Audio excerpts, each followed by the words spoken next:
बिस्मिल्लाहिर्रहमानिर्रहीम सल्लल्लाहु अला मुहम्मद सल्लल्लाहु अलैहि व आलिहि व अस्हाबिहि व अहबाबिहि व ज़ुर्रिय्यतिहि व अहले बैतिहि व अहले ताअतिका अजमईन व कुल्ली उम्मती व बारिक वसल्लम। नाज़रीन,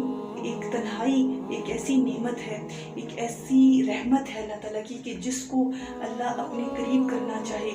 उसको दुनिया से जुदा करके, दुनिया से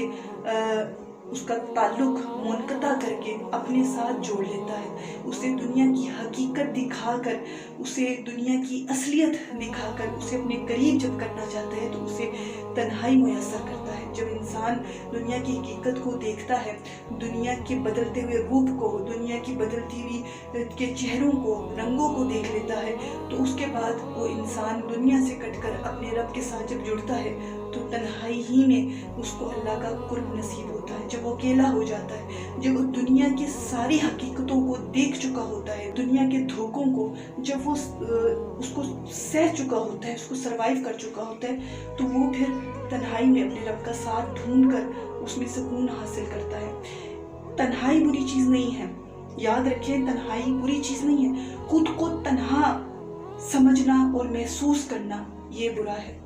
ये माइनस पॉइंट है और ये नुकसानदेह चीज़ है। तन्हाई में अल्लाह का साथ अगर आपको मुयस्सर है, अल्लाह का साथ आपको अपने साथ महसूस होता है,